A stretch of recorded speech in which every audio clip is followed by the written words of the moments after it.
And we are live with Karen McNaney. Hello, Karen. How are you? Hello, nice to see you. And to the world, hello. Yes. It was my pleasure to meet you there and to chat with you a couple of times during our conference in Abu Dhabi. And your name and your topic and everything about you is very kind of, I really wanted to attend the session, yet like any other, we are so many people speakers, and so I missed your talk. And I know it's really important even nowadays in the Arab world. As I told you, we have a lot of divorces. You Mm, are a good divorce coach, so that's a nice term. That's a very yeah. positive term, yes. And it's empowering in the way you're saying it. I'm a just good divorce coach. At Yes. the same time, as I told you, we have a rate of divorces in Egypt and in the Arab world that's rising, peaking for the past like 20 years or so. Mm, And there's a lot of things that is happening for between two homes, as your topic is, like one family, two homes, and navigating a better life for children and for everybody. So how do we do it in a very good, nice way? So I would love to hear what you have covered in your talk there. And if any questions I would ask you just along the way, I would ask you for that. So wonderful. Please do jump in anytime. And I'm delighted to be able to speak with your followers and audience around the world, and to remind everyone that marriage comes with really specific cultural uh, parameters and boundaries and ritual, and so does divorce. So I'm asking all of our followers today to do the cultural translation for me. mm, The lens that I look through is as a middle-aged American woman who has been divorced for 11 years. mm, Our children were very young. They were 6 and 7 years old when we divorced, 5 and 7, I guess it was. And they're now 16 and almost 18. wow. And their father and I live 6 blocks apart. Mm-hmm. We have had a good divorce, which isn't to say it was free of pain and struggle. That, Mm, right? Like it's a wound, it's a death of a story, it's a transformation. And any grief that we go through, I think when there's loss and transformation, there sometimes can be grief and relief oh, that's simultaneously. nice. Grief and relief. Grief That's and nice. relief. And I find often with my divorce clients that that's what's showing up. Um, but if you're intentional about it and you trust the journey and you just recognize that it's never too late to have a good divorce. And there may Yes. be some individuals Yes. out there who are down the road of divorce and it's been challenging. There might be people joining us who are listening because they have a family member or a close friend who is facing it, or maybe you're in the heat of it yourself. Mm, And I like to think about the divorce process sort of being in three components: the before, the during, and the the after. after.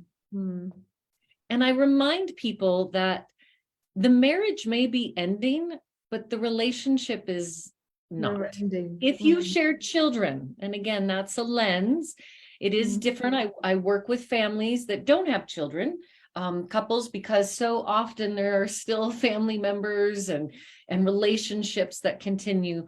So our work is really to think about how can we proceed without blowing up the family, destroying our children, and really holding on to pain and anger for an extended period of time that honestly just doesn't serve anyone. mm, mm, So let's take a few minutes and talk about sort of the before. For those mm, of you out there who maybe are packing your psychic parachute, mm. right? We Yeah. might be getting ready to leap. Yes. And I will say, anybody who goes around judging those in the journey of divorce, oh, it's the easy way out. Oh, they're just throwing it away. Oh, they haven't tried. Most of the time, that is not the case. It is a Mm, very difficult decision. And more often than not, many of us know our truth long before we speak it because it's a truth mm, that we don't want to embrace. And the challenge is that as that truth starts bubbling up, or we're beginning to pack that psychic parachute, like if I were to leap, could I financially support myself? What will be the fallout? Will we be at war for each other? Can I afford it? What will happen to the children? And so we stay and we stay. And sadly, often I think what has happened is people stay too long. And we think if it's not on fire, then we shouldn't leave the house. And so we stay until the whole house is burning down. And when I speak about house, right, it's that familial home. It's the relationship that is going to have to continue. And if your house had a little fire in it and you started to smell smoke, you would get everyone out of it. You would want them to be safe, right? You're moving into a new relationship, into a new family home. So those are my first words of wisdom, that if you find yourself kind of stuck in that place, and it is a paradigm shift. Leave while there's still love, right? While the house is still standing, the family house. Know that this is a forever relationship. The marriage might end, but if you're raising kids together, you're going to share grandbabies, you're going to share weddings and funerals and ballet concerts and soccer games. Like, your lives are already intertwined. So being thoughtful about what you can protect is worthwhile. The other thing that I would remind people is, I talked about that grief and relief sort of coming and in simultaneous, like our heart is so amazing. Our heart can hold so many conflicting emotions at the same time. And what we need to remember is that in the grief process, sometimes we need to educate the people around us that this is, I always think if my mother had died, or if we had some terrible tragedy in our family, even if there was a cancer diagnosis, people show up at your house. They bring casserole, they take the kids, they help, they support, like they know how to help people in need. And what we forget is that people going through divorce are in need. Often we're isolated. We feel shame or embarrassment. People don't know which parent to help or protect or to pick, and we have to divide. That's not the case. We can bring love to the whole family. So if you're someone who's witnessing divorce, I really encourage you, step up, step in, lean in, see how you can be of support and help. And you may not know the right words to say. You don't need the right words. You just need the right heart. Wow. So let's talk a little bit about what happens when we're in the midst of it. And remembering that just like there were probably two different divorces taking place, or two different marriages, because usually there's someone who's leaving and someone who's feeling left. And often we get there collectively and we think, okay, we now need to move down this. But more often not, there is a leaver and there is someone who's feeling left. Those are very different experiences. And for those of us who may be the leavers, to remember, you maybe started to pack your parachute, I don't know, a year ago, 6 months ago. You've been on that journey psychologically for some time, and you've maybe gone through some of the grief process. You've gone through some of the recognition that this story is going to change. And you might be bringing a partner on board, your spouse, that's the train has left the station and they're just trying to catch up. And so remembering that there's two different experiences and stories, and that we might be moving at very different rates, a different pace in the midst of that. So as we move into the process, right, we've decided that for our children, for ourselves, that we can co-parent and we can be a family that exists in two homes. So during the divorce process, one of the most important things is to do no more harm.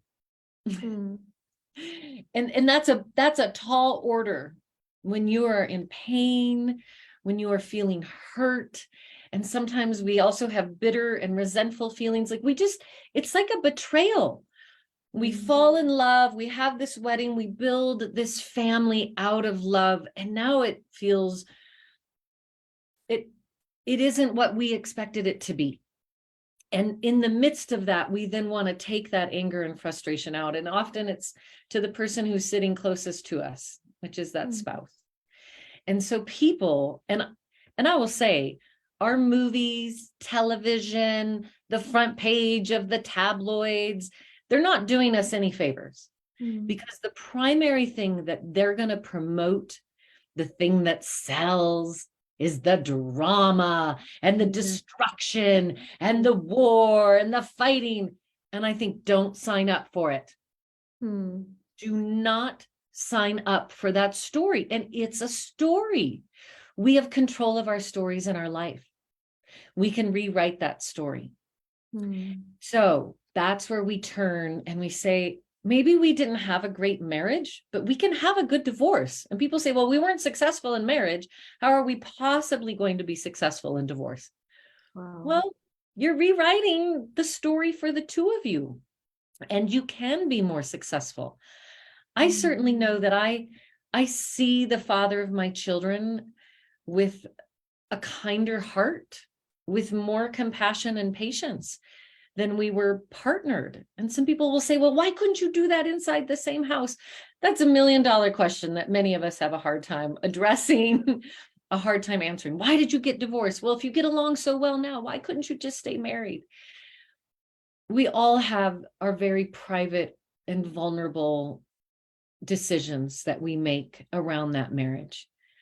So as we move through the divorce, the do no more harm mantra means when you send that text, when you write that email, when you change the plans, when you advert your power and control through your children, all of that is doing harm to the family structure and to that long-term relationship that your children actually need, right? We try to unify as married parents. Well, that unity needs to transcend and still be present as parents that exist in two homes.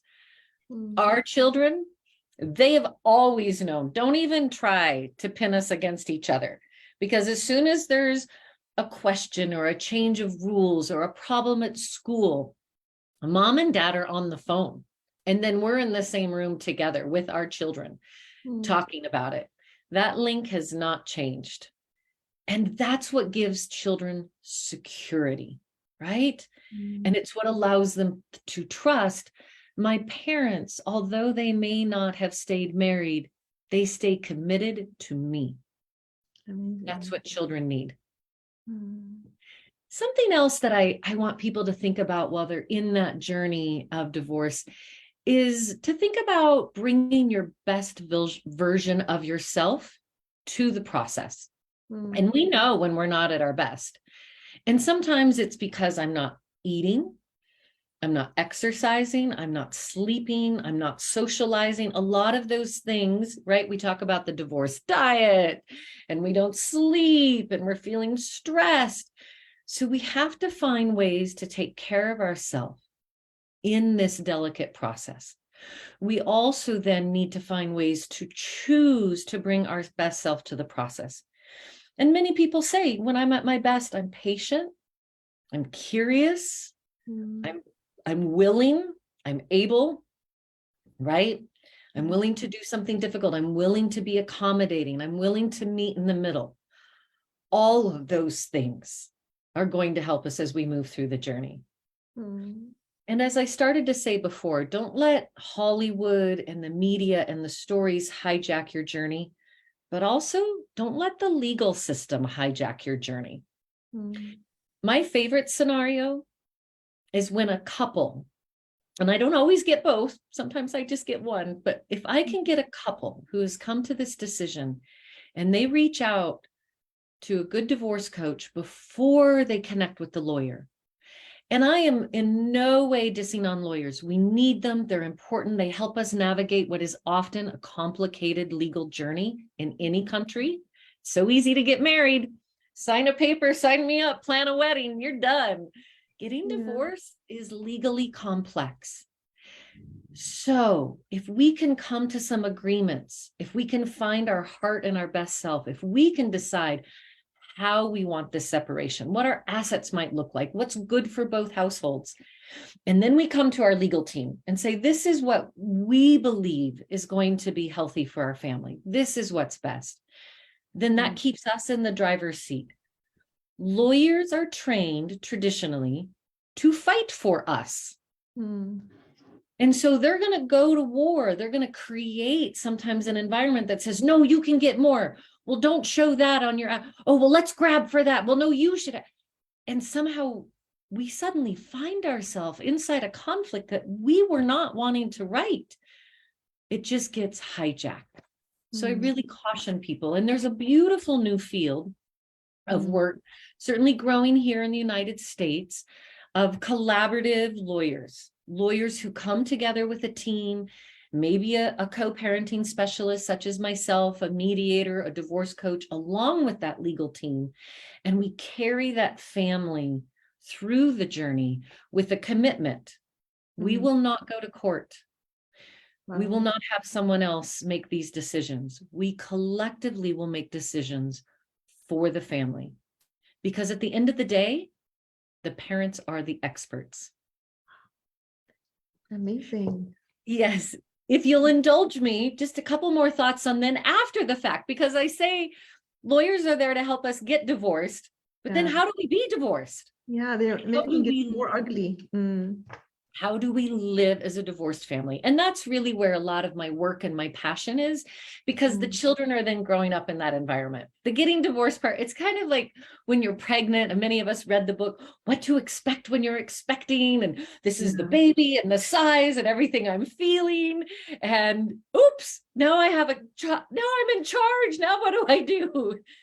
And that's sort of it. We have these support mechanisms to help us through the divorce, but now we have to be in divorce. So just a couple of things about that as you navigate your family. And if any questions are coming in or anything you want to add, I'd be happy to address that. Know your experience in which part you said that before, the after, and the during, before, during, and after. Which one is really hard? It's more like, you know, the one that has, they are each challenging in their own way. I think the before, sometimes couples, you know, typically what I found is that something bursts the family bubble and they start to say, are we in? Are we out? Let's go to counseling. Can we work on this? And sometimes that's 3 months, sometimes it's 3 years, but there's a time where it can start to feel like a purgatory, like you are stuck in the messy middle of the decision. And again, none of us got married and started families with the plan of the divorce. So we resist it. And again, my caution, do not stay so long that the entire house burns down. You still need a familial relationship and container for your children. So that has the challenges on the decision-making part. During, it's just a heartbreak. It's painful. You're communicating with family and children. You're dividing homes. You're moving. You're getting your finances sorting out. You're figuring out how to create a schedule so that children can build relationships with both parents. And then the after. And really, to me, the after is where currently we don't get much focus at all. And that's the work where we really need to put an emphasis globally of how can we make a healthy family and vibrant, thriving children who just either live in one home where parents are moving, right? It's not always a shifting. It depends on your culture. And I would remind people during that after time, your words matter. Same thing, do no more harm. The pain is done. You don't need to solve any of the big problems, the he said, she said, what if, like the river has passed. So go forward. When it comes to your children in the after, and they'll start to ask questions. And I always remind parents, just answer the question being asked. Sometimes we want to give them the whole broad story and, oh, your father and, oh, your mother. It's usually not age appropriate. There's nothing that they can do with it. Therapeutically, it can be really damaging. The other thing that I would remind people is that your your children were made from love. Mm. For most of us, I hope that that's the story. Like they represent both of you, and they represent a coming together of what love looks like. And we just have to be sure that every day we choose to love our child more than we choose to hate our former spouse. Yes. Okay. One question is really important in our Middle East part of the world, is that setting boundaries, because you seem like if you are having this kind of relationship and your ex is like 6 blocks away, and you're all in the like practice time or like any celebrations, or so where do you put the boundaries so that not one partner would be like going trespassing your boundaries, even if you're married and having your own second family? So how does it go with setting boundaries and being kind and compassionate and involved and engaged and all this story? Yes. Oh, that's such a good question. And boundary making, and I'll recommend Dr. Henry Cloud is a thought leader who really, he's written books about boundaries in relationships, boundaries at work, just boundaries in general, some really wonderful and some wonderful content and resource there. And each of us are going to have different kinds of boundaries. Like, for my first husband and I, we can be in each other's homes when invited and appropriate. We don't just walk into each other's homes ever. If he's having a special event and there's family gathered, then we would always talk beforehand, like, is this an event where I should come or not come? Or is this something we can do together? We have very separate lives, and the place of intersection is our children.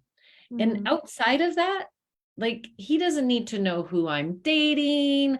I don't need to know what he's cooking the kids for dinner. These are the hard things when we want to parent inside someone else's home. Oh, yes. And I'm aware that, in some of those Middle Eastern and Arab cultures, family, sometimes you're married to family members. Sometimes multiple generations live in the same house. Like, you are in each other's business. Yes. Yes. So the most important thing is to actually have a conversation about boundaries, to get really clear about what is appropriate and what isn't appropriate. And for a long time, I know I was more comfortable having the father of my children come and go in my home and conversations. And I just was in a different place. And it took him longer to sort of open those boundaries and to also know that they're going to change over time, because your kids change over time, just like our schedules will change over time and the needs of the children. And the older they get, then it's appropriate for them to have a voice in their lifestyle as well. And they have opinions. Yes. Okay, another thing you mentioned about the people around you, your friends, and they are witnessing that you're so compassionate and kind to your ex. Why aren't you together? Why didn't you make it together before? And how about you make it now? So is this the same concern or same thing that our children would be looking up to? I mean, you're kind to your dad, you can communicate. Why didn't you communicate? I mean, there's always a struggle with these children that they want the parents back again. Yeah. So if they're seeing you communicating really good now, why don't you get together again? Yes, this is $1 million question. And I'm not pro-divorce. Let's be clear about that. I'm not out there advocating people should divorce, they'll be happier. We all know in the privacy of our homes, in the privacy of our marriages, there may be places of incompatibility. It might be incompatible in how we manage finances, incompatible of how we manage our extended family, our free time, our intimate life, our very private life, how we co-parent. And so the hope is that the co-parenting, right? That's the easiest. That's the part you have to catch, you have to keep. And I heard someone once say, the goal with your former spouse is to become indifferent. And I thought, indifferent? I'm not even sure if I know what that word means. And it isn't to be without care. To me, I interpret that as it means I don't get worked up in all of those old arguments, because now we don't share a household. We don't share day-to-day tasks, and we don't share day-to-day financial decisions. And and the scheduling within our homes, like you have removed, if you will, the habitat where in the environment where so much of the conflict might have been happening. Mm. So as soon as we now change the ecosystem, we both can thrive and be healthier and have a healthier relationship in this new ecosystem that we're creating. And in America, let's see if I can, sometimes we have like what's called an ecotone, where you have salt water and fresh water, like off the coast of Florida, for instance, in our country, in the Everglades, and where those two things come together that are very, very different. But in the right habitat, something new grows there that never could have grown before. Mm. And rather than grieving, oh, why couldn't we do it there? Again, celebrate that you're finding a new path here, because often if you were to go back into that original habitat, all those same problems might stir conflict again. Mm. So, And the people, oh, I was just going to say, and the people around us celebrate that we're having a good divorce, not why are you good to each other now? You should have been good to each other then.